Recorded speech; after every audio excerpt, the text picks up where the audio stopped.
Radio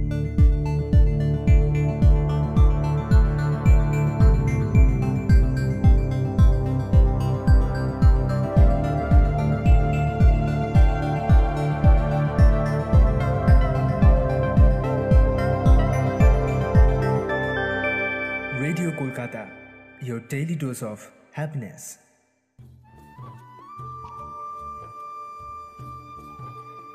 আপনারা শুনছেন বিজয়গড় জ্যোতিষরায় কলেজের একমাত্র internet radio station radio Kolkata. এখন রেডিও কলকাতায় থাকছে কৃষি বিষয়ক অনুষ্ঠান চাষবাস। আজকে চাষবাস অনুষ্ঠানে আপনারা শুনবেন গবাদি পশুর সহজ রোগ নির্ণয় পদ্ধতি সম্বন্ধে। এ বিষয়ে বলবেন ডক্টর চিন্ময় মাঝি, বিষয়বস্তু বিশেষজ্ঞ, প্রাণী স্বাস্থ্য, উত্তর 24 পরগনা কৃষি বিজ্ঞান কেন্দ্র, অশোকনগর, পশ্চিমবঙ্গ প্রাণী ও মৎস্য বিজ্ঞান বিশ্ববিদ্যালয়। শুনবেন বিশিষ্ট শিল্পী পূর্ণচন্দ্র সামন্তের রচিত ও তারই কণ্ঠে এ বিষয়ের উপর গান। অনুষ্ঠানটি সাক্ষাৎকার গ্রহণ ও উপস্থাপনায় আছেন পবিত্র কুমার মণ্ডল, সম্পাদনায় সুদক্ষিণা ঘোষাল, সম্প্রচার সহায়তায় রাজু সর্দার, অলঙ্করণ ও সঞ্চালনায় বেবি সর্দার। অনুষ্ঠানটি প্রযোজনা করেছেন রাজেশ্বর সাহা। আমি বেবি সর্দার আপনাদের সাথে রয়েছি রেডিও কলকাতায়। শুনতে থাকুন আজকের অনুষ্ঠান।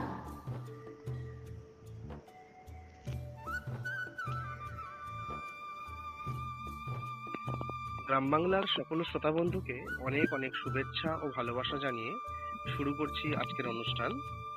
শ্রোতা বন্ধুরা, আজ আমাদের অনুষ্ঠানে একটি বিশেষ বিষয়ে আলোচনা করব। কেমন বিষয় নিশ্চয়ই বলে দেব আমরা।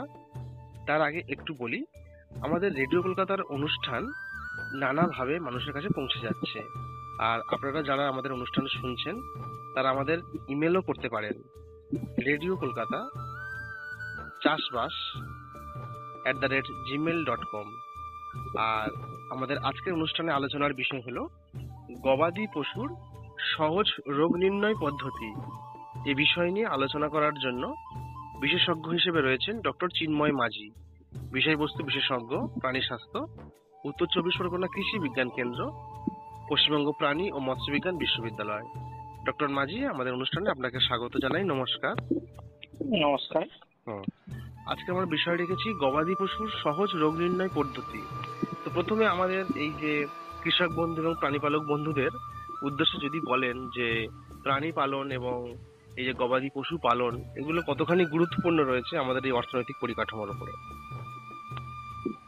হ্যাঁ, খুব ভালো শুরু করলেন আপনি, এবং খুব গুরুত্বপূর্ণ বিষয় যে গবাদি পশুর কতখানি গুরুত্ব রয়েছে আমাদের গ্রামীণ অর্থনীতিতে। শুধু এটুকু বলতে পারি যে চাষবাস যেখানে প্রায় আমাদের অর্থনীতির ক্ষেত্রে, কৃষি ক্ষেত্রে যেখানে প্রায় 18% মতো, যেখানে জিডিপিতে অর্থাৎ যে জাতীয় আয় তার উপরে যেখানে তার অবদানটা আছে, সেখানে সেই চাষবাসটাকেই যদি তার মধ্যে থেকে আমরা শুধুমাত্র এই লাইভ স্টক বা অর্থাৎ গবাদি পশু এই জিনিসটাকেই ধরি, তাহলে দেখা যাবে প্রায় 70% মতো, মানে 70% মতো আপস্কেলিং হয়ে গেছে। অর্থাৎ আমরা যতটুকু জায়গায় চাষবাস করছি বা সবজি চাষ করছি, সেইটুকু জায়গা যদি আমরা, যেহেতু এখন চাষের জমি খুব ছোট হচ্ছে আস্তে আস্তে, হ্যাঁ, সেইটুকু জায়গাতেই যদি আমরা গবাদি চাষ শুরু করি, তাহলে দেখা যাবে যে আমরা প্রায় 70% মতো বেশি লাভ করছি।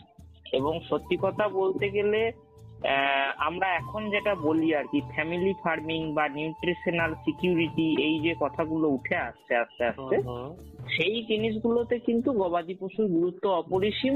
কেননা শুধুমাত্র চাষি সেখান থেকে আয় করছে না, তার নিজের ঘরের যে পুষ্টি, সেটাও কিন্তু সেই গবাদি পশুর মাধ্যমেই হচ্ছে। আচ্ছা, তাহলে এই যে গবাদি পশু পালন যে আমরা করব, এর তো নানা রকমের সুবিধা অসুবিধা রয়েছে। তার হুম। একটাই বড় অসুবিধা রয়েছে যে রোগ। এই যে রোগ কি ধরনের হয়, কোন ধরনের প্রাণীর এই ধরনের রোগগুলো হয় এবং তার সমাধান কি রয়েছে, সেগুলো তো আস্তে আস্তে যদি আমরা আসি। ঠিক ঠিক ঠিক। কেননা গবাদি পশু দেখো এখন তো ভোটের সিজন চলছে, হ্যাঁ, মানে খাদ্য বস্ত্র বাসস্থান নিয়ে তো সব সময় সবারই আমাদের দাবি থাকে। এখন গরু ছাগল হাঁস মুরগি এদের ক্ষেত্রে তো আর ওরকম নেই, কিন্তু ওদেরও কিন্তু তিনটে জিনিস একটু লক্ষ্য রাখতে হয়। একটা হচ্ছে খাদ্য, একটা হচ্ছে বাসস্থান, আর একটা অবশ্যই কিন্তু রোগ প্রতিরোধ বা রোগের ব্যাপারটা। আমরা ভালো করে একটা গরু ছাগলকে পালন করলাম, কিন্তু তার রোগটাকেই যদি ঠিক না করতে পারি বা আগে থেকে নির্ণয় না করতে পারি, তাহলে কিন্তু বড় রকমের ক্ষতির সম্মুখীন হতে হয়। এবং প্রায়শই সেটা দেখা যায় যে ছোট ছোট কিছু ঘটনা বা অবজারভেশন, হ্যাঁ, সেইগুলো দেখেই কিন্তু রোগ সম্পর্কে অনেকটা বোঝা যায়। সেই জিনিসগুলো যদি চাষি ভাইরা একটু সতর্ক থাকেন, তাহলেই কিন্তু খুব ভালোভাবে রোগ নির্ণয় করা যায় আগে থেকে, বা রোগ প্রতিরোধের ব্যাপারটাকেও আগে থেকে গুরুত্ব দিলে রোগটাকে অনেকটা কন্ট্রোল করা যায়। মানে আমাদের কৃষক বন্ধুদের যে পশুপালনের ক্ষেত্রে যে খরচ হয় তার বেশিরভাগটাই হয় খাবারের জন্য, তাই না? এবং অনেক কিছু রোগ শোক রয়েছে যেগুলো খাবার বাহিত হয়, তাই কি না? হ্যাঁ, খাবার বাহিত ব্যাপারটা যদি একটু বলেন। হ্যাঁ, আমি একটু পরিষ্কার করে দিই। খাবার বাহিতও হয়, কিন্তু ম্যাক্সিমাম ক্ষেত্রে আমরা যেটা দেখতে পাই সেটা হচ্ছে খাবারের অনুপাতটা হয়তো ঠিক থাকে না, বা খাবার দেওয়ার যে প্রসেসটা সেই পদ্ধতিটা কিন্তু ঠিক থাকে না, যার জন্য সেগুলো কিন্তু অনেকটা রোগ টেনে আনে।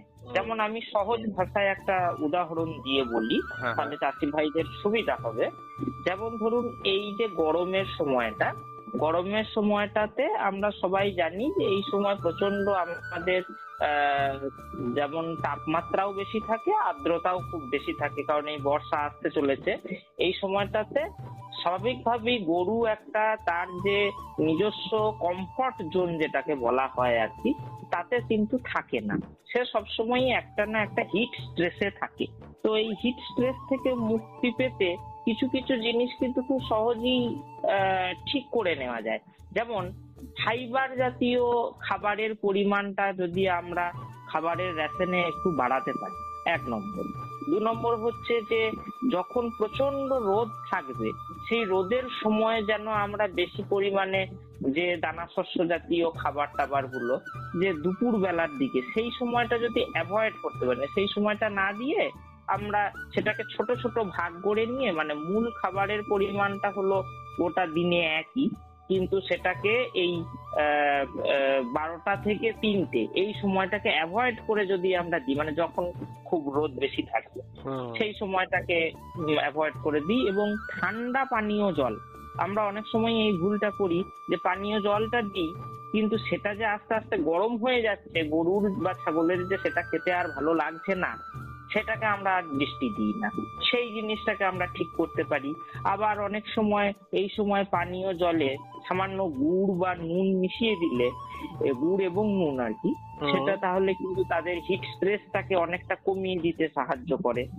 এই জিনিসগুলো খুব সহজ সহজ জিনিস, কিন্তু এই জিনিসগুলোকে আমরা যদি একটু ঠিকঠাক রাখতে পারি, তাহলে কিন্তু গরমের হাত থেকে আমরা বাঁচাতে পারবো। তো এই ধরনের কিছু সহজ ব্যাপার যেগুলো খাবারের ক্ষেত্রে আমরা অনুসরণ করতে পারি, এবং এই বিষয়ে অবশ্যই নিকটবর্তী যিনি প্রাণী চিকিৎসক আছেন তিনিও হেল্প করতে পারবেন এই ধরনের সাজেশন দিয়ে। তাহলে কিন্তু অনেকটা রোগ প্রতিরোধ করা যায়। আর মানে আমরা প্রাণীকে দেখে কি বুঝতে পারবো যে কি ধরনের রোগ আসছে? যেমন ধরুন, আমাদের সাধারণ সর্দি কাশি জ্বরের একটা মানে প্রবণতা থাকলে আমরা বুঝতে পারি যে জ্বর আসতে চলেছে, সাবধানে চলতে হবে। ঠিক তেমন ভাবে কি প্রাণীদের ক্ষেত্রেও তাই? কিভাবে আমরা প্রাণীপালক বন্ধুরা চিনতে পারবো? প্রাণীদের ক্ষেত্রেও অনেক সময়ই এই ধরনের জিনিসগুলোকে বোঝা যায়। যেমন আমরা প্রাণী, আজকে গবাদি পশু নিয়ে আলোচনা, তো গবাদি পশুর ক্ষেত্রে আমরা যদি প্রাণীগুলোকে সেভাবে ভাগ করি, তাহলে দেখা যাবে একদিকে আছে ছোট রোমন্থক প্রাণী যেগুলো, যেমন হচ্ছে ছাগল, ভেড়া ইত্যাদি এগুলো। আর একদিকে আছে বড় প্রাণী, যেগুলো বড় প্রাণী বলতে আমরা গরু এবং মোষ আমাদের এই পশ্চিমবঙ্গের সাপেক্ষে আমরা বলতে পারি। আমরা যদি ছোট প্রাণীগুলোর দিকে প্রথমে নজর দিই, হ্যাঁ, ছোট প্রাণীর ক্ষেত্রে বিশেষ করে বাংলার কালো ছাগল, যেটা বিশাল বাংলার সম্পদ, গাড়ল ভেড়া বা বনপালা ভেড়া বা যেটা আমরা নন ডেসক্রিপটিভ ভেড়া বলি, ভেড়ার ক্ষেত্রে এই জিনিসটা বলাটা খুব একটা সমীচীন হবে না, কারণ ভেড়া নিজেই খুব রোবাস্ট। বিশেষ করে গাড়ল ভেড়া প্রায় তার রোগ নেই বললেই চলে। কয়েকটি মাত্র রোগ, খুবই ভালো ব্রিড এটা। বিশেষ করে আমাদের সুন্দরবন অঞ্চল এবং উত্তরবঙ্গের ক্ষেত্রে এটি একটি সম্পদ বলা যেতে পারে। ব্ল্যাক বেঙ্গলও আমাদের একটা ভালো সম্পদ, ব্ল্যাক বেঙ্গল গোট যেটা আর কি ছাগল, সেটাও আমাদের একটা বাংলার কালো ছাগল। এ বিষয়ে রেডিও কলকাতায় অনেক আলোচনা হয়েছে, হ্যাঁ, শ্রোতা বন্ধুরা নিশ্চয়ই জানেন। তো বাংলার কালো ছাগল কিন্তু তাদেরও রোগ পালা কম, কিন্তু তাদের ক্ষেত্রে কয়েকটা পার্টিকুলার রোগ আছে যেগুলো দেখে কিছু কিছু বোঝা যায়। যেমন আমি বলি, সব থেকে বড় প্রতিবন্ধকতা ছাগলের ক্ষেত্রে সেটা হচ্ছে পিপিআর, পেস্টিডিস পেটিস রুমিন্যান্টস বলা হয়, যার মৃত্যু হার হচ্ছে সবসময় 90% ওপরে। অর্থাৎ একবার এই রোগটা ঢুকে গেলে 100টা ছাগল যদি থাকে তার মধ্যে 90টি ছাগলই মারা যাবে, এটাই ধরে নেওয়া হয়। তো আমরা পিপিআরটাকে কি করে বুঝবো? প্রথম ব্যাপার হচ্ছে যে অবশ্যই টিকা না দেওয়ার একটা ইতিহাস থাকবে, কারণ বেশিরভাগ ক্ষেত্রেই দেখা যায় যে পিপিআর হয়েছে, তার ক্ষেত্রে টিকা দেওয়া নেই, ঠিকঠাক পরিমাণে টিকা দেওয়া নেই।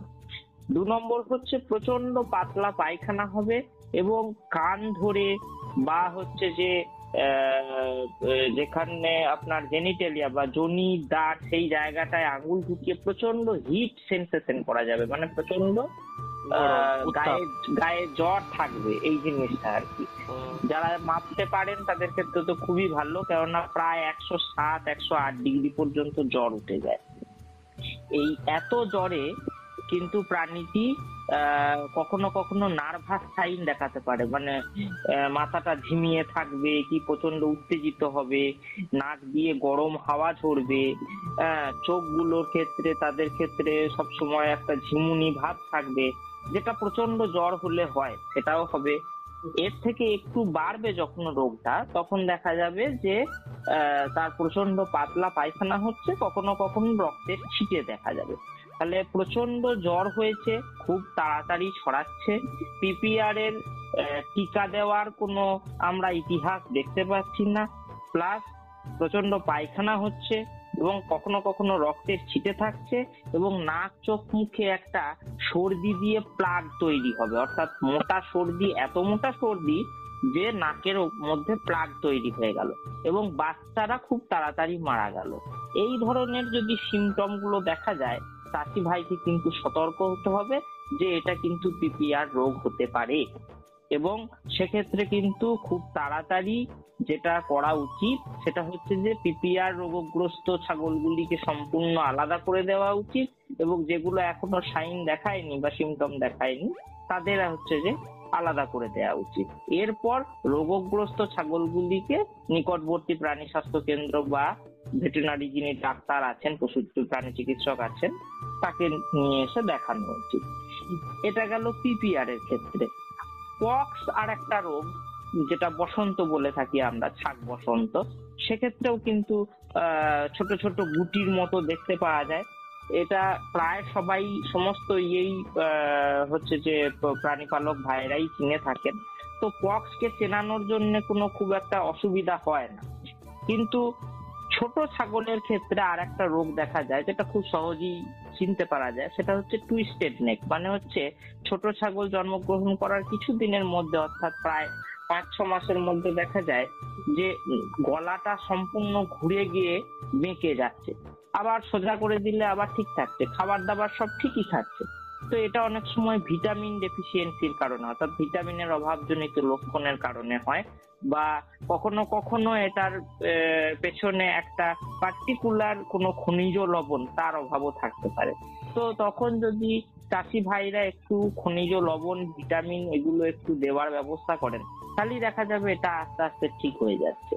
এর জন্য কিন্তু খুব যে ডাক্তার ডেকে তার করা সেগুলোর খুব একটা দরকার নেই। আবার অনেক সময় দেখা যায় যে ছাগল একটা নির্দিষ্ট দিকে পাক খাচ্ছে, অর্থাৎ হয় ডান দিকেই ঘুরে যাচ্ছে বৃত্তাকারে, নয় বাঁ দিকেই ঘুরে যাচ্ছে বৃত্তাকারে, বা হয়তো দেখা যাচ্ছে ছাগলকে কোনো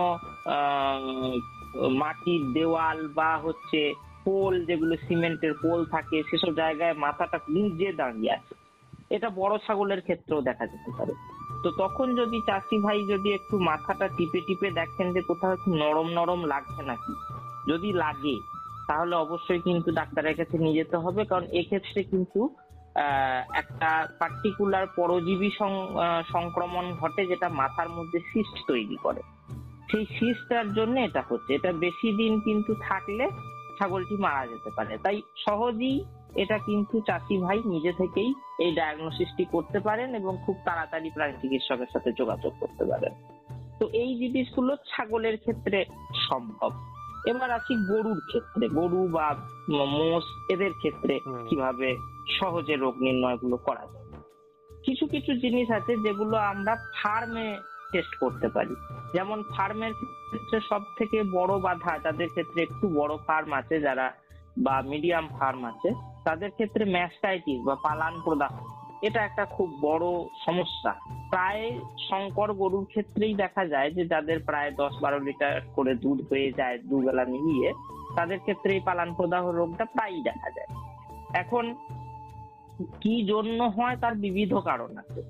আমরা আগে থেকে চাষি ভাইদের বলে থাকি যে কিছু কিছু টেস্ট আছে, যে টেস্ট গুলো দিয়ে কিন্তু খুব সহজে এটা বোঝা যায় যে এটা আসছে নাকি এসে গেছে, না আসছে একবারই ভেতরে নেই।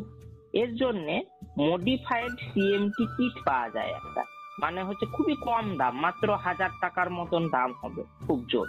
তো এই টেস্ট কিটটা দিয়ে, এটা বাজারে পাওয়া যায়, এই টেস্ট কিটটায় কি থাকে না, একটা প্লেটের মতো থাকে যেটাতে 4টে খোপ করা আছে, আর একটা জায়গায় একটা সলিউশন থাকে।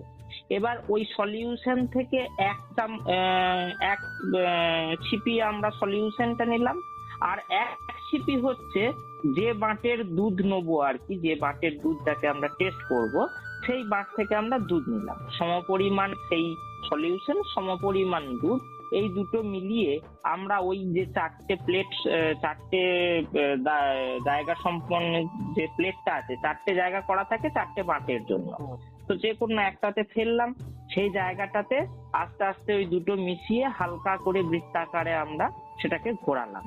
এবার যদি দেখা যায় যে হালকা হালকা ফ্লেক তৈরি হচ্ছে, হালকা হালকা মানে জমাট বেঁধে যাচ্ছে, তাহলে হচ্ছে যে আসছে। যদি একেবারেই জমাট বেঁধে গেছে, তার মানে ওইটাতে অলরেডি ম্যাস্টাইটিস বা পালান প্রদাহ চলে এসছে। আর একেবারেই কিছু হলো না, পুরো দুধের মতনই রয়ে গেল, তাহলে কিন্তু ওই বাঁটটাতে কোনো রকম পালান প্রদাহ নেই। এটা খুব সহজ টেস্ট এবং এটা খুব সুন্দরভাবে যে কোনো ফার্মে করা যায়। চাষি ভাইরা এই জিনিসটা সম্পর্কে আরো বিস্তারিত জানতে পারবেন যদি আপনারা গুগলে দেখেন বা যে কোনো নিকটবর্তী প্রাণী চিকিৎসকের কাছে একটু জিজ্ঞেস করে নেন। খুব কম পয়সার টেস্ট এটা।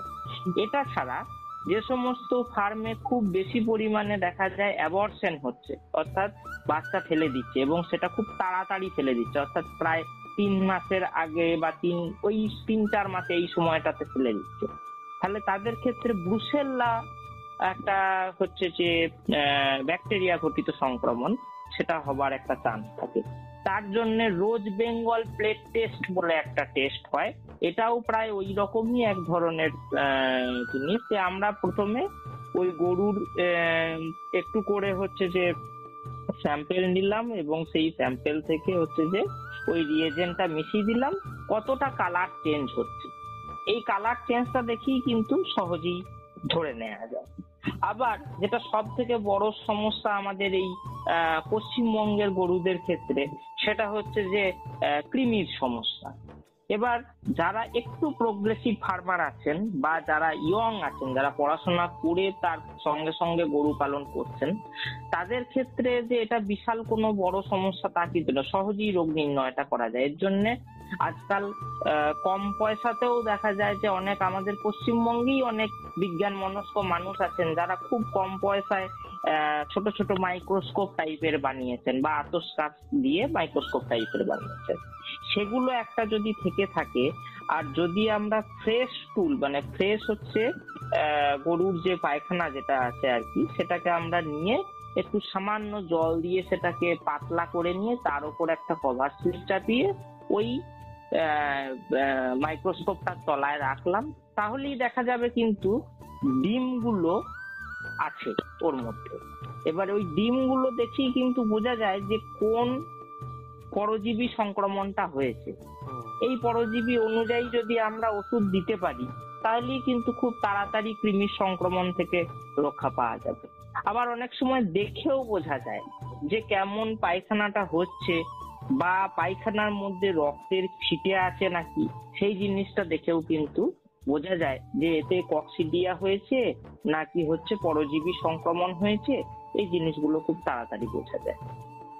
আবার যারা ইয়ং আছেন, যারা হচ্ছে যে একটু অন্তত নাড়াঘাটা করছেন এবং যারা হচ্ছে যে প্রোগ্রেসিভ ফার্মার, তারা কিছু কিছু ক্ষেত্রে প্রেগনেন্সি ডায়াগনোসিসও কিন্তু নিজে হাতে করতে পারে। এর জন্য একটু সামান্য প্রশিক্ষণের দরকার, বিভিন্ন মিশনে হয়ে থাকে বা কৃষি বিজ্ঞান কেন্দ্রগুলোতে হয়ে থাকে বা কখনো কখনো আমাদের পশ্চিমবঙ্গ সরকারও এই ধরনের কিছু প্রশিক্ষণ দিয়ে থাকেন।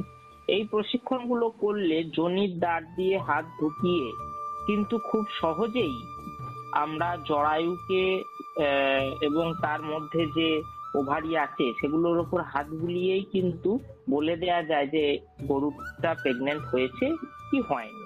এর মাধ্যমে কিন্তু অনেকটা পরিমাণে পয়সা বাঁচানো যায় এবং খুব তাড়াতাড়ি প্রেগনেন্সি ডায়াগনোসিস করলে কিন্তু গরুর রেশন চেঞ্জ বা হচ্ছে প্রেডিকশন করা যে আমি কতটা খাবার দেবো, কখন বাচ্চা আসবে, তার মধ্যে কিন্তু অনেকটা পয়সা বাঁচানো যেতে পারে। এবার কিছু কিছু জিনিস আছে, যেমন ধরুন টিআরপি বলে একটা জিনিস আছে, ট্রমাটিক রেটিকুলোপেরিটোনাইটিস। এটার ক্ষেত্রে কি হয়, গরু যে খাবার খায় সেই খাবার তো তারা তো জাবড়ে খেয়ে নেয়, মানে গরু দেখে না যে আমি কি খাচ্ছি। অনেক সময় তার মধ্যে যে পেরেক টেরেক এইসব চলে যেতে পারে। তো কখনো কখনো এইগুলো গিয়ে পাকস্থলীতে, ওদের তো পাকস্থলীর 4টে ভাগ, রুমেন, রেটিকুলাম, ওমাজাম আর অ্যাবোমাজাম। তো এই 4টে ভাগের মধ্যে কোথাও একটা গিয়ে আটকে গেল, তখন গরু কিন্তু হঠাৎ করে খাওয়া দাওয়া বন্ধ করে দেয়। তো খুব সহজ টেস্ট আছে এটা হয়েছে কিনা জানার জন্য, কি না গরুটাকে যদি একটু নিচু থেকে উঁচুতে ওঠানোর চেষ্টা করা হয় তাহলে গরু কিন্তু কখনোই উঠতে চাইবে না, কারণ তার প্রচন্ড পেন হয়। তো এটা যদি আমার মনে হয় যে গরু হঠাৎ করে দুধ দিচ্ছিল, আজ 10 লিটার দিচ্ছে, কালকেই 2 লিটার হয়ে গেছে কি 1 লিটার হয়ে গেছে, 1 নম্বর। 2 নম্বর হচ্ছে গরু টেনে টেনে শ্বাস নিচ্ছে এবং কিছুতেই খেতে চাইছে না, তাহলে অনেক ক্ষেত্রেই কিন্তু টিআরপি হওয়ার চান্স থাকে। তো তখন গরুকে ওইভাবে নিচু থেকে ওপরের দিকে যদি উঠিয়ে নিয়ে যাওয়া হয়, গরু যদি না যেতে চায় তাহলে কিন্তু মোটামুটি ভাবে 70% শিওর ধরে নিতে হবে যে টিআরপি হচ্ছে। খুব তাড়াতাড়ি এটা চিকিৎসা না করা গেলে তখন কিন্তু তার প্রাণ সংশয় হতে পারে। সুতরাং আগে থেকেই চাষি ভাই কিন্তু এটা ডায়াগনোসিস করার সুযোগ পেলেন। আবার অনেক সময় দেখা যায় গরু খাচ্ছে না, চামড়া ফামড়া একটু গুটিয়ে গেছে, মনে হচ্ছে যে চামড়ার নিচে কিছু নেই, মানে ফ্যাটের কোনো লেয়ার নেই, শুষ্ক টাইপের হয়ে গেছে। গরুর মুখের কাছে গিয়ে যদি একটু নিঃশ্বাসটা নেওয়া হয়, কি মুখের যদি গন্ধ সেটা নেওয়া হয় এবং সেটা যদি পচা আপেলের মতো হয়, তাহলে বুঝতে হবে কিটোসিস বলে একটা রোগ হয়েছে। অর্থাৎ গরু দিনের পর দিন শর্করা জাতীয় খাবারটা না খাওয়ার ফলে এই ধরনের রোগগুলো হয়। খুব সহজ জিনিস এটা, সামান্য গ্লুকোজ সলিউশন বা শর্করা জাতীয় খাদ্য একটু বেশি পরিমাণে খাইয়ে দিলেই কিন্তু এই রোগটা ঠিক হয়ে যায়।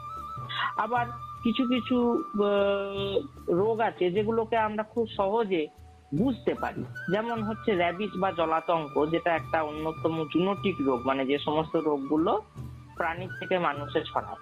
এই জলাতঙ্ক রোগ হলে কিন্তু আক্রান্ত গরু বা ছাগল যায় বা মোষ, এদের ব্যবহারটাই বদলে যায়। তারা নিজের যে পালক তাকে চিনতে পারে না, তেরে তেরে আসে, কামড়াতে আসে, হ্যাঁ, ছটফট করে। তো এগুলো দেখেই কিন্তু বোঝা যায় যে জলাতঙ্ক রোগ হয়েছে। এটা ছাড়া কিছু কিছু সময় হিস্ট্রি নিয়ে বা শুধুমাত্র কি খেয়েছে দেখে অনেকটা জানা যায়। যেমন হচ্ছে আমরা গ্রাম বাংলায় প্রায়ই দেখি ব্লোট বা হচ্ছে পেট ফাঁপা বা পেট ফোলা এই জাতীয় একটা রোগ আছে। তো এটার মূল কারণটা ল্যাকটিক অ্যাসিডোসিস বলা যায়। মানে হচ্ছে যে অধিক পরিমাণে যদি হঠাৎ করে কোনো শর্করা টাইপের জিনিস খেয়ে ফেলে। অনেক সময় গ্রাম বাংলায় আমরা দেখি যে ওই খিচুড়ি রান্না হয়েছে, পড়ে আছে, ডাস্টবিনে ফেলে দিল, সেখানে গরু খেয়ে নিল। কি ঘরে কোনো খাবার বেশি হয়েছে, তার মধ্যে বেশিরভাগটাই শর্করা জাতীয় খাবার, ফ্যান ট্যান সবকিছু মিলিয়ে মিশিয়ে নোংরা খাবার, সেটা গরু খেয়ে নিল।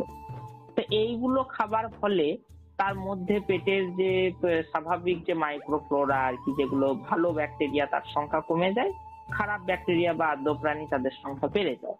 তো সেই জিনিসটার ফলে কিন্তু পেট ফাঁপা ব্যাপারটা হয়।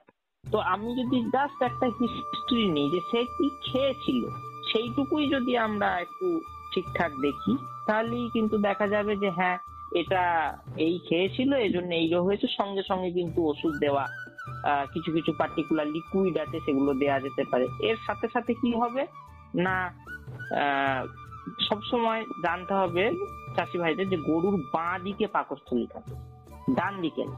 তো বাঁ দিকে যদি একটা মুঠো করে জোরে পেটের মধ্যে চেপে রাখা হয়, তাহলে সেই চেপে রাখাটা গরুর স্বাভাবিক, যদি পাকস্থলীর স্বাভাবিক চালচলন ঠিক থাকে, তাহলে সে প্রতি 2 মিনিটে 3 বার ওই হচ্ছে হাতটাকে বাইরের দিকে ঠেলবে। মানে চাষি ভাই তার মুঠো করে নিয়ে পেটের মধ্যে বাঁ দিকের পেটে জোরে চেপে ঢুকিয়েছেন। যদি তার স্বাভাবিক চালচলন থাকে, গরু সুস্থ থাকে, তাহলে সে প্রতি 2 মিনিটে 3 বার এরকম ঠেলে দেবে। কিন্তু যদি দেখা যায় যে এই ব্লোট, পেট ফাঁপা বা অ্যাসিডোসিস, অ্যাসিড হয়ে গেছে, এই ধরনের কিছু, বা পেটের গন্ডগোল হয়েছে, তাহলে কিন্তু এই 2 মিনিটে 3 বার খেলাটা হবে না, বা আদেও সে ঠিলবে না। এই জিনিসগুলো দেখে কিন্তু অনেক সময় বোঝা যায় যে গরু পেট খারাপ হচ্ছে কি হয়নি, এবং অনেক আগে থেকে বোঝা যায়। আবার যেমন ধরুন একদম ছোট বাছুরের ক্ষেত্রে খুব কমন সমস্যা হচ্ছে যে পাতলা পায়খানা করে। অনেক সময় আসে ডাক্তারবাবু, এরকম ছোট বাছুর মায়ের দুধ খাচ্ছে, পাতলা পায়খানা করছে। তো জাস্ট ওই কলোস্ট্রাম বা গাঁজলা দুধ, তার পরিমাণটা বেশি হয়ে যায় বলে অনেক সময় হয়। তো পরিমাণটা যদি কম করে দেওয়া যায়, তাহলেই দেখা যাবে যে সেটা আবার ঠিক হয়ে গেল। তাহলে এটাকে বলে কাপস। এটা কিন্তু বড় ধরনের একটা রোগ। কিন্তু চাষি ভাই শুধুমাত্র ওইটুকু নিজে ডায়াগনোসিস করেই বুঝতে পারলেন যে এই রোগটা হয়েছে, এর জন্য কোনো ডাক্তার দেখার দরকার নেই বা কিছুই নেই। তো এই ধরনের কিছু কিছু রোগ আমরা আগে থেকেই বুঝতে পারি যে এই রোগগুলো আসছে, এবং কিছু কিছু ক্ষেত্রে প্রস্রাবের কালার দেখেও বোঝা যায়। যেমন আজকাল অনেক গরু আসছে পশ্চিমবঙ্গে, যেগুলো হয়তো বিহার বা উত্তরপ্রদেশ এই সমস্ত জায়গাগুলি থেকে গরু এধারে চলে আসছে, বা তাদের বীজ নিয়ে আসা হচ্ছে। তার মাধ্যমে কিন্তু অনেক প্রোটোজোয়া বা আদ্য প্রাণী রক্তের যেগুলো থাকে, সেগুলো বাহিত রোগগুলোও প্রবেশ করছে আস্তে আস্তে। তাদের মধ্যে ট্রিপানোজোমা, থাইলেরিয়া, ব্যাবেসিয়া, এই ধরনের বিভিন্ন আদ্য প্রাণী ঘটিত রোগ আছে। তো এই রোগগুলোর বেশিরভাগ ক্ষেত্রেই দেখা যায় যে জন্ডিস হয়, অ্যানিমিয়া হয়, এবং রক্ত, এই যে প্রস্রাবটা করে সেটা অনেকটা লাল হয়ে যায়। তো এই জিনিসগুলোকে দেখলে, এবং আর এর সাথে সাথে কি না, গরুর সামনের যে পা দুটো আছে, সেই পা দুটোর ফাঁকে সামনের দিকে ওই জায়গাটায় একটা লিম গ্ল্যান্ড থাকে বা লসিকা গ্রন্থি থাকে, সেইটা পুরো টেনিস বলের মতো খুলে যায়। তো এই জিনিসগুলো আগে থেকেই দেখলে তাহলে বোঝা যাবে যে ওই রোগটা আসতে চলেছে বা এসে গেছে। তো সেই অনুযায়ী কিন্তু ওষুধ দিতে হয়, বা হচ্ছে যে আমরা হচ্ছে যে ডাক্তারবাবুকে বলতে পারি। তো এগুলো দেখে খুব সহজে ডায়াগনোসিস করা যায়। চাষি ভাইদের আরো অনুরোধ করব যে তারা যেন সব সময় যখনই প্রাণী চিকিৎসকের কাছে যাবেন, তার আগে গরুর মোটামুটি ওজন কত, সেই জিনিসটাকে একটু সহজ ভাবে মেপে নিয়ে তারপর যান। এর জন্য বিশাল কিছু দরকার নেই, এর জন্য একদম মাথা থেকে পা পর্যন্ত একটা লেংথ, মানে সামনের ঘাট থেকে পেছনের পায়ের ওপর পর্যন্ত, আর পেটের আগে সামনের দিকে, সামনের পা এবং পেটের মাঝখানের যে জায়গাটা যেটাকে গাঁট বলা হয়, সেইটার কত সেন্টিমিটার হচ্ছে, মানে সেটার কত লেন্থ হচ্ছে সার্কুলার, সেইটুকু মেপে নিয়ে যদি প্রাণী চিকিৎসকের কাছে নিয়ে যাওয়া হয় তাহলে তিনি হিসাব করে নেবেন যে কত কেজি ওজন হচ্ছে, সেই অনুযায়ী ওষুধ দেওয়া হয়। তো সব সময় মনে রাখতে হবে গরুর ওজন অনুযায়ী কিন্তু ওষুধ দেওয়া হয়। অনেক সময় অনেক গরু নিয়ে যাওয়া সম্ভব হয় না প্রাণী চিকিৎসকের কাছে, কারণ অনেক গরু গোয়াল থেকে বেরোতেই চায় না। তো সে সমস্ত ক্ষেত্রে ওজনটাকে গিয়ে ঠিকঠাক বললে ঠিকঠাক পরিমাণে ওষুধ দেওয়া যায়। তো আগে থেকেই যদি আমরা এই ধরনের কিছু কিছু টেস্ট করতে পারি, এছাড়াও আরো কিছু কিছু টেস্ট আসছে আমাদের এখানে, যেটাকে বলা হয় ল্যাটারাল ফ্লো টেস্ট, সেগুলো বিজ্ঞানীরা চেষ্টা চালাচ্ছেন। ল্যাটারাল ফ্লো টেস্টটা কি, আমরা যেভাবে আমাদের গ্রাম বাংলার মহিলাদের ক্ষেত্রে প্রেগনেন্সি টেস্টিং যেমন ভাবে করে থাকি, অর্থাৎ সামান্য ইউরিন দেয়া হলো কি সামান্য রক্ত দেয়া হলো, সেটা একটা স্ট্রিপে ফেলা হলো, সেই স্ট্রিপ থেকে বলে দেওয়া গেল যে দুটো দাগ হলে তাহলে হ্যাঁ এই রোগটা হয়েছে। এই ধরনের স্ট্রিপ কিন্তু এখন বাজারে আস্তে আস্তে আসতে চলেছে। সেগুলোর মাধ্যমে চাষি ভাইদের কিন্তু রোগ নির্ণয়টা অনেক সহজ হয়ে যাবে। এটা ছাড়াও যে যে জিনিসগুলো বললাম, এই জিনিসগুলো যদি থাকে, একটা সিম্পল মাইক্রোস্কোপ হলো, বা এই যে রোজ বেঙ্গল প্লেট টেস্টের মাধ্যমে ব্রুসেল্লা, বা এই এমসিএমটি কাপের মাধ্যমে ম্যাস্টাইটিস, এই জিনিসগুলো, বা স্টুল টেস্ট যেগুলো আছে, সেইগুলো করলেই কিন্তু অনেক সময় বোঝা যায় যে এই রোগটা আসতে চলেছে। এবং কৃষক বন্ধুরা তারা যদি নিজে থেকে এগুলো একটু শিখে নেন, আপনাদের সাথে যোগাযোগ করেন বা কোথাও যদি প্রশিক্ষণ নেন, এক্ষেত্রে কিন্তু অনেক সুবিধা হবে, তাই কি না? অনেকটাই সুবিধা হবে। এক্ষেত্রে সমস্ত কৃষি বিজ্ঞান কেন্দ্র এবং সমস্ত হচ্ছে যেগুলো আমরা এনডিআরআই বা আইভিআরআই যে সমস্ত সেন্টার গুলো আছে, এবং পশ্চিমবঙ্গ প্রাণী সম্পদ যে দপ্তর, তাদেরও বিভিন্ন ধরনের এই ধরনের ট্রেনিং কিন্তু করা হয়। এখন শুনবেন বিশিষ্ট শিল্পী পূর্ণচন্দ্র সামন্তের রচিত ও তারই কণ্ঠে এই বিষয়ের উপর গান।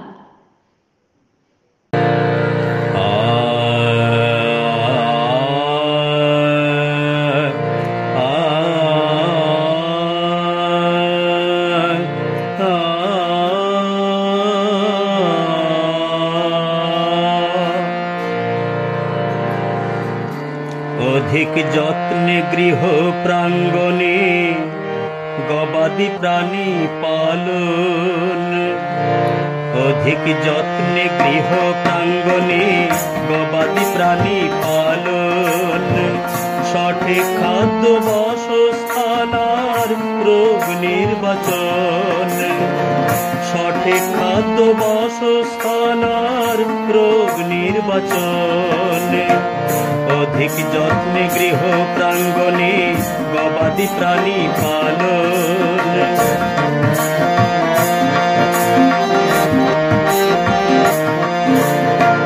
সবাই জানি অবলা প্রাণীর কত না দুর্ভোগ, সাবধানতায় গবাদি প্রায় থাকবে যে নিরোগ। সবাই জানি অবলা প্রাণীর কত না দুর্ভোগ, সাবধানতায় গবাদি প্রায় থাকবে যে নিরোগ। দেখো প্রাণী পালক প্রতিপালক নজর সর্বক্ষণ, রেখো প্রাণী পালক প্রতিপালক নজর সর্বক্ষণ, সঠিক খাদ্য বাসস্থান আর রোগ নির্বাচন, সঠিক খাদ্য বাসস্থান আর রোগ নির্বাচন, অধিক যত্নে গৃহ প্রাঙ্গণে গবাদি প্রাণী পালন।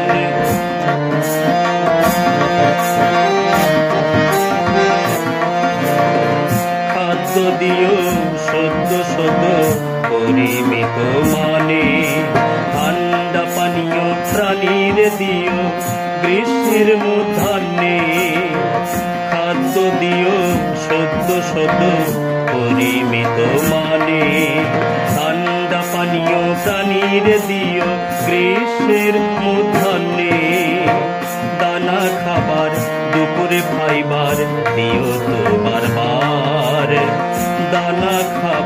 দুপুরে খাইবার দিও তোমার বার।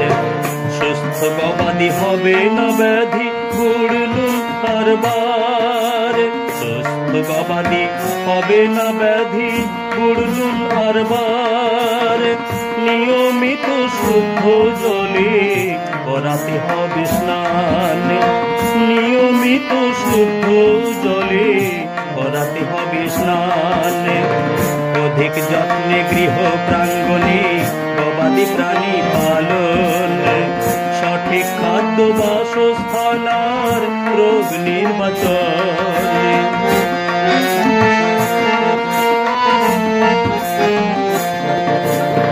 জীবাণুমুক্ত পরিচ্ছন্ন স্বাস্থ্যকর আবাস। জীবাণুমুক্ত পরিচ্ছন্ন স্বাস্থ্যকর আবাস। বাসযোগ্য খোলা মেলা খেলে ভালো বাতাস। বাসযোগ্য খোলা মেলা খেলে ভালো বাতাস। গ্রীষ্মে গাছের ছায়া ভালো হবে না হিট স্ট্রেস। গ্রীষ্মে গাছের ছায়া ভালো হবে না হিট স্ট্রেস। শীতকালে গবাদি সালে যেন লাগে না ঠান্ডার লেশ। শীতকালে গবাদি সালে যেন লাগে না ঠান্ডার লেশ। শীতকালে গবাদি সালে যেন লাগে না ঠান্ডার লেশ। ভাইরাস আর ব্যাকটেরিয়া, ভাইরাস আর ব্যাকটেরিয়া ভোগায় যখন তখন। ভাইরাস আর ব্যাকটেরিয়া ভোগায় যখন তখন। ঘাটতি ভিটামিন অভাব খনিজ লবণ কখন। ঘাটতি ভিটামিন অভাব খনিজ লবণ কখন। ছাগলের পক্স পিপিআর টিকা রোগ প্রতিরোধ কম। ছাগলের পক্স পিপিআর টিকা রোগ প্রতিরোধ কম। ব্ল্যাক বেঙ্গল শ্রেষ্ঠ ছাগল। ব্ল্যাক বেঙ্গল শ্রেষ্ঠ ছাগল কারলে ঝুঁকি কম। ব্ল্যাক বেঙ্গল শ্রেষ্ঠ ছাগল কারলে ঝুঁকি কম। গবাদির পরজীবী কৃমি ঘটিত ফ্যাসিওলিওসিসে। পরজীবী কৃমি ঘটিত ফ্যাসিওলিওসিসে ফুলকো আর গলা ফোলা খুরা। ফুলকো আর গলা ফোলা খুরা রোগ ভাইরাসে। ফুলকো আর গলা ফোলা খুরা রোগ ভাইরাসে। ব্যাকটেরিয়া বাদলা রোগ। ব্যাকটেরিয়া বাদলা রোগ তড়কা অন্ত হাসে। ব্যাকটেরিয়া বাদলা রোগ তড়কা অন্ত হাসে। যে কোনো রোগ লক্ষণ দেখলে নিও। যে কোনো রোগ লক্ষণ দেখলে নিও চিকিৎসকের শরণ। যে কোনো রোগ লক্ষণ দেখলে নিও চিকিৎসকের শরণ। বন্ধু চিকিৎসকের শরণ। যে কোনো রোগ লক্ষণ দেখলে নিও চিকিৎসকের শরণ। বন্ধু চিকিৎসকের শরণ। অধিক যত্নে গৃহ প্রাঙ্গণে গবাদি প্রাণী পালন। অধিক যত্নে গৃহ প্রাঙ্গণে গবাদি প্রাণী পালন। সঠিক খাদ্য বাসস্থান আর রোগ নির্বাচন। সঠিক খাদ্য বাসস্থান আর রোগ নির্বাচন। অধিক যত্নে গৃহ প্রাঙ্গণে গবাদি প্রাণী পালন। অধিক যত্নে গৃহ প্রাঙ্গণে গবাদি প্রাণী পালন। সঠিক খাদ্য বাসস্থান আর রোগ নির্বাচন। সঠিক খাদ্য বাসস্থান আর রোগ নির্বাচন। এতক্ষণ শুনলেন বিশিষ্ট শিল্পী পূর্ণচন্দ্র সামন্তের রচিত ও তারই কণ্ঠে এ বিষয়ের উপর গান।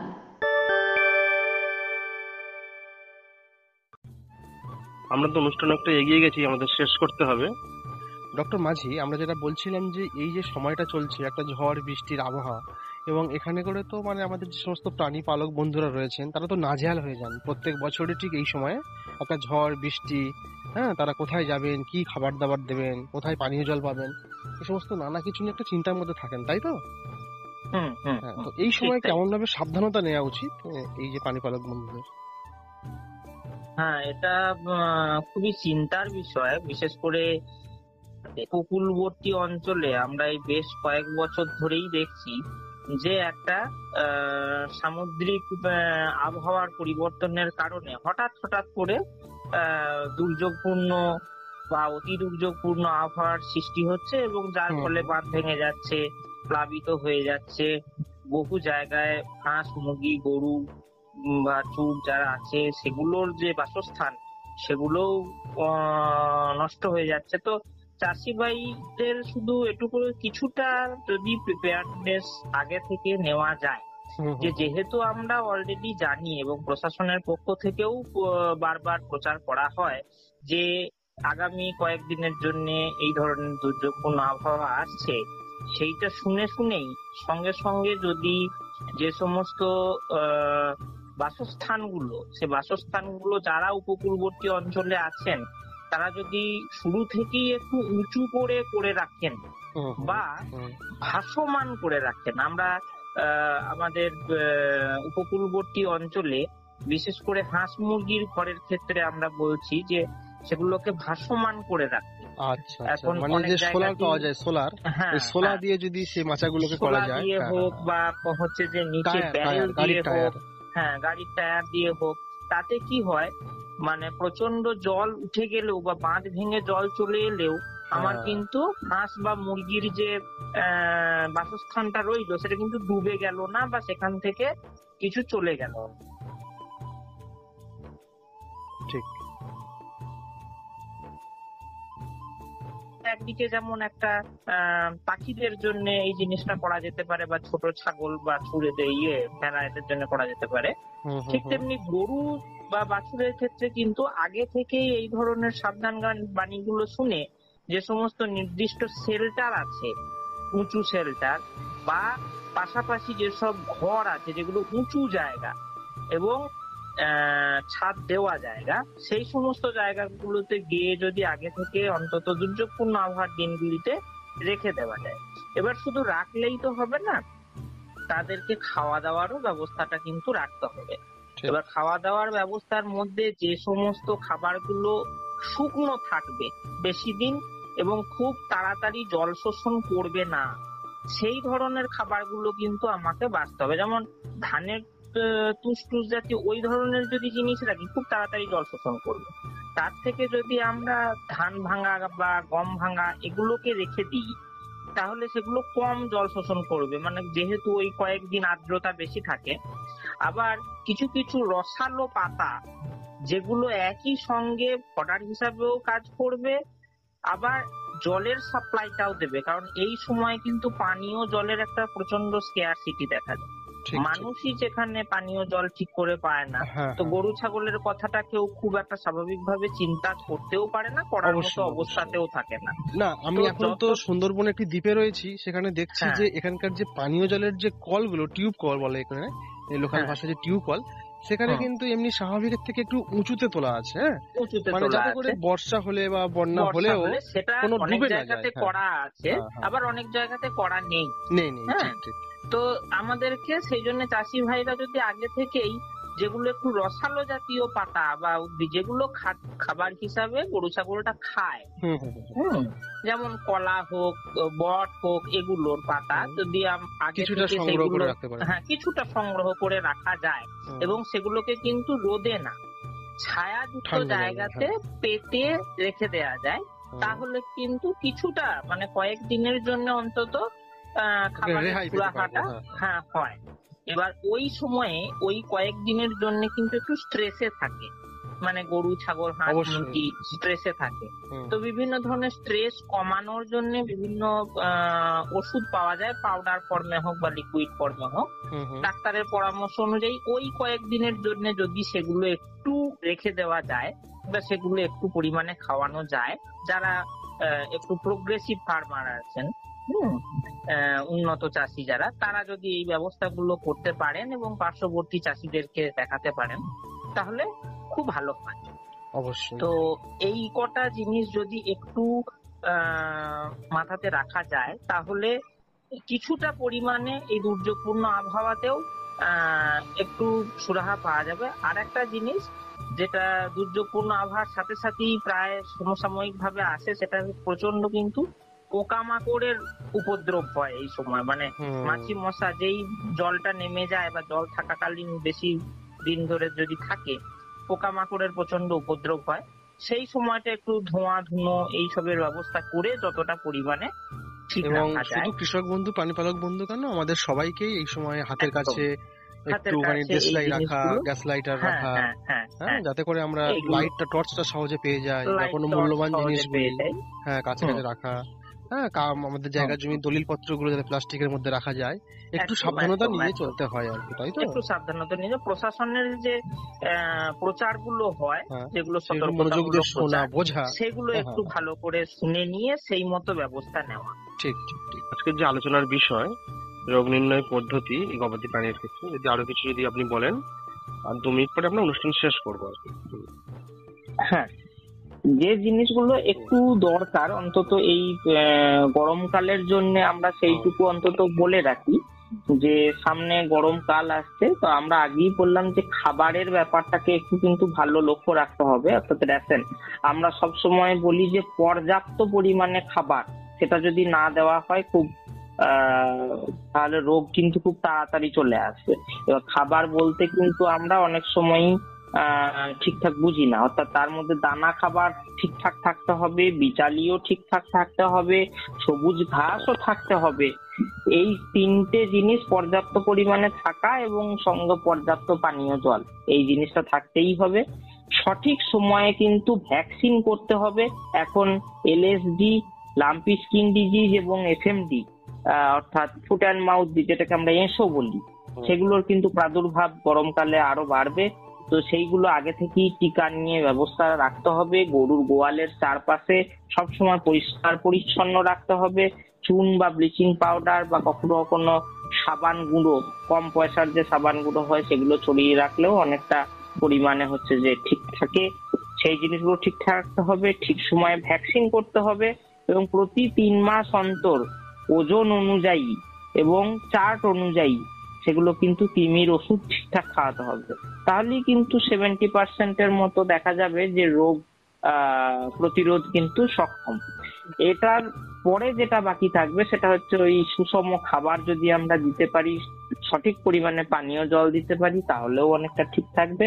আর চাষি যদি একটু সচেতন হন রোগ নির্ণয়ের ক্ষেত্রে, কতটা পরিমাণ কোন টেম্পারেচারটা কার জন্য নরমাল, কিভাবে দেখতে হয় চোখ, নাকের নিঃশ্বাস বা কান ধরে, সারা গাটা প্রতিদিন অন্তত ফুটিয়ে ফুটিয়ে দেখা, রোদ থেকে বেরিয়ে এলেই যেন তাকে ঠান্ডা জিনিস না দিয়ে তাকে প্রথমে ঠান্ডা করে তারপর সমস্ত খেতে দেওয়া, এই জিনিসগুলো যদি করেন তাহলে হিট স্ট্রেসের থেকেও কিন্তু অনেকটা পরিমাণে বাঁচা যায়।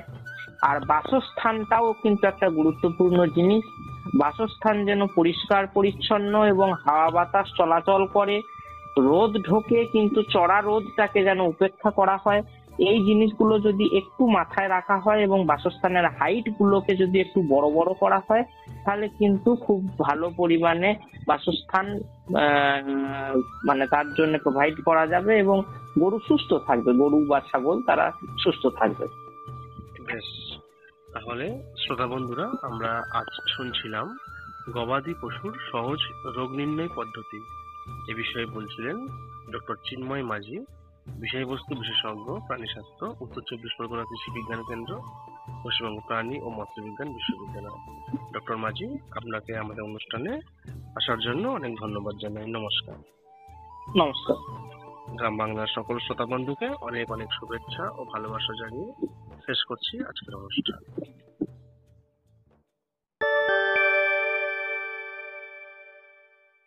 এখন শুনবেন বিশিষ্ট শিল্পী পূর্ণচন্দ্র সামন্তের রচিত ও তারই কণ্ঠে এই বিষয়ের উপর গান।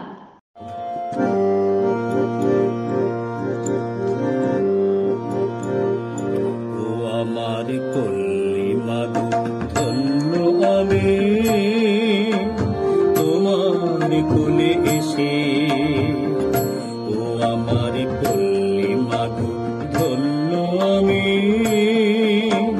তোমার কোলে এসে, তোমার ওই সুনীল আকাশ, তোমার ওই সুনীল আকাশ, শীতল বাতাস আমার প্রাণে মিশে, ও আমার পল্লী মাগো, ও আমার পল্লী মাগো।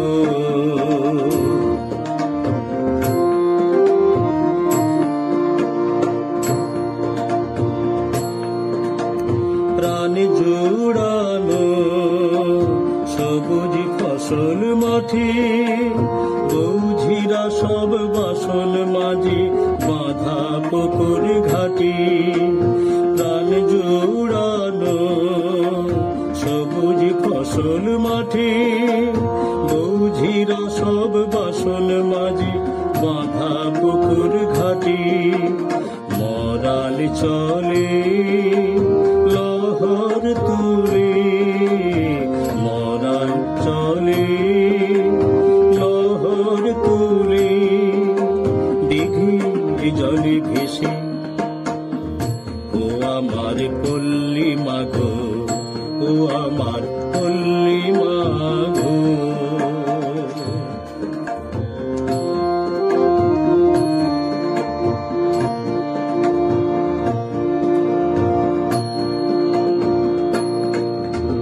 পরাণ মাঝি নৌকো চালায় উজান স্রোতের পানে, পরাণ মাঝি নৌকো চালায় উজান স্রোতের পানে। ভাটিয়ালি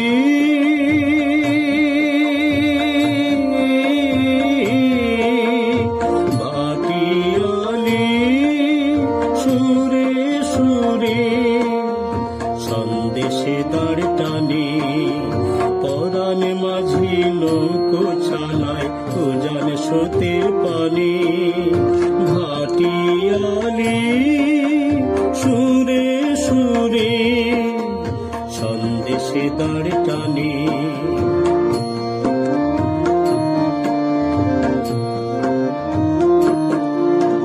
কামার কুমোর সুতোর কিষান ভাই, একসাথে সব বাঁধি যে ঘর, বিভেদ কিছুই নাই। কামার কুমোর সুতোর কিষান ভাই, একসাথে সব বাঁধি যে ঘর, বিভেদ কিছুই নাই। যেমন তরু লতা কয় যে কথা, যেমন তরু লতা কয় যে কথা, জড়িয়ে ভালোবেসে, ও আমার পল্লী মাগো, ও আমার পল্লী মাগো।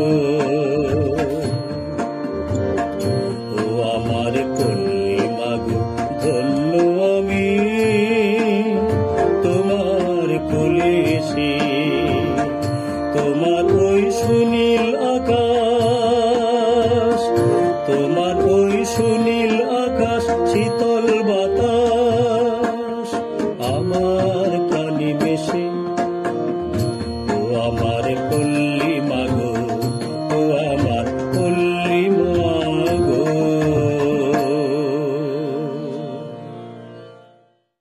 এতক্ষণ শুনলেন বিশিষ্ট শিল্পী পূর্ণচন্দ্র সামন্তের রচিত ও তারই কণ্ঠে এ বিষয়ের উপর গান।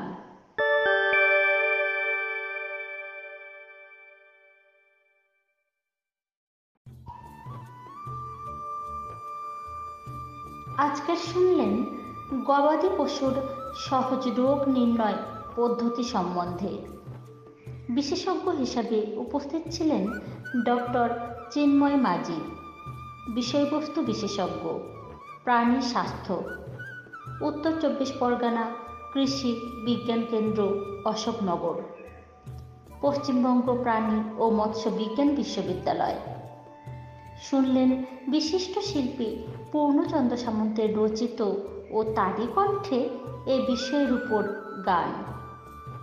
অনুষ্ঠানটি সাক্ষাৎকার গ্রহণ ও উপস্থাপনায় ছিলেন পবিত্র কুমার মণ্ডল, সম্পাদনায় সুদক্ষিণা ঘোষাল, সম্প্রচার সহায়তায় রাজু সর্দার, অলঙ্করণ ও সঞ্চালনায় বেবি সর্দার। অনুষ্ঠানটি প্রযোজনা করেছেন রাজেশ্বর সাহা। আপনাদের সঙ্গে ছিলাম আমি, বেবি সর্দার। বিজয়গড় জ্যোতিষরায় কলেজের একমাত্র ইন্টারনেট রেডিও স্টেশন রেডিও কলকাতায় শুনুন কৃষি বিষয়ক অনুষ্ঠান চাষবাস। আপনাদের কাছে আমাদের চাষবাস অনুষ্ঠানটি কেমন লাগছে সে বিষয়ে মতামত জানাতে কিন্তু ভুলবেন না। আমাদের ইমেল আইডি হল radiokolkata.chasbas@gmail.com। আজকের অনুষ্ঠানটি শুনতে রেডিও কলকাতা অ্যাপ ডাউনলোড করুন অথবা radiokолkata.org এ ক্লিক করে আমাদের ওয়েবসাইট ভিজিট করুন ও লাইভ নাও বাটন ক্লিক করুন। আবারও আগামীকাল হাজির হব আমরা নতুন অনুষ্ঠান নিয়ে। সকলে ভালো থাকুন, সুস্থ থাকুন আর শুনতে থাকুন রেডিও কলকাতা।